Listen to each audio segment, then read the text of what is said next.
Review of control box cables, buttons, indicator lights, and what they mean. Control box cables from left to right are as follows. Orange flow switch cable.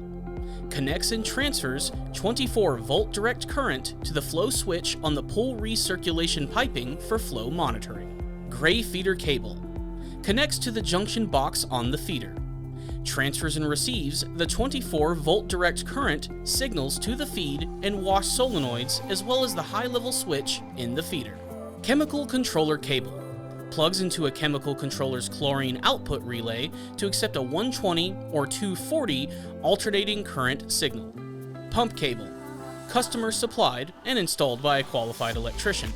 Connects a 1 horsepower or 2 horsepower booster pump to the control box. Control box power cable. Connects the control box to the facility power source for overall operation of the feeder and booster pump.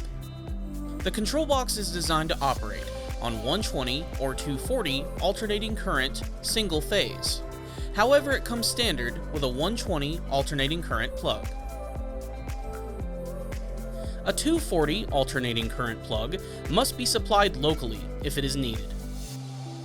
The indicator lights on the control box display feeder and system operational status. Once connected to a dedicated outlet for the first time, the red off indicator light turns on, signalizing the control box is receiving power and is in standby mode. Power button. Pressing the power button switches the control box from standby to on, making the system operational based on the selected operating mode. Mode button. Pressing the mode button toggles the feeder from manual mode to ORP mode. When on ORP mode, the ORP indicator light is solid. When a chlorine signal is received by the chemical controller, the ORP indicator light starts blinking for the duration of the signal. Manual mode.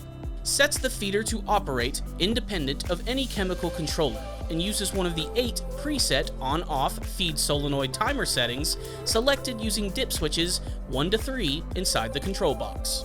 Refer to the manual for the dip switch configurations and timing sequence associated with them. When on manual mode, the feeder will continue to feed in the selected timing sequence until the mode or power is actively changed, or if the flow status or alert condition is triggered. ORP mode. Sets the feeder to receive a 120 or 240 alternating current signal from the connected chemical controller to activate its feed sequences.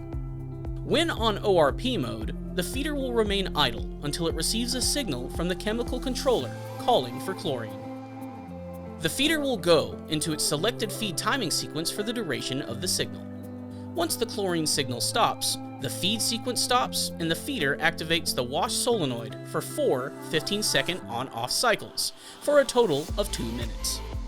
If another chlorine signal is received from the chemical controller during the wash cycle, the feeder will stop the wash cycle and go into a feed cycle for the duration of the signal. The flow indicator light is on if the connected flow switch is sensing flow in the main pull recirculation pipe. If the flow indicator light is off, there is either no flow in the pull pipe, the flow switch is installed incorrectly, or the flow switch or flow switch cable has failed. If the flow switch light is off, it will not allow the feeder or booster pump to operate, since it is intended to act as an interlock and protect the booster pump from running dry and to prevent chlorine dosing in a no-flow condition. The feed indicator light turns on when the feeder is in an active feed cycle. This occurs when a chlorine signal is received when in ORP mode or if on manual mode. The wash indicator light turns on when the feeder is actively washing and the wash solenoid valve is energized. The alert indicator light comes on blinking when the high-level switch is engaged due to the water level filling too high in the base. All feeder functions are stopped except for the booster pump. After the water level has lowered and the high-level switch is off, all functions will start and the alert indicator will turn off after a 10-second delay. This occurs if the venturi is not evacuating the feeder base faster than water entering the feeder through the feed or wash solenoid valves. Refer to the troubleshooting table in Section 9 of the manual to find the cause of the overflow and possible fixes.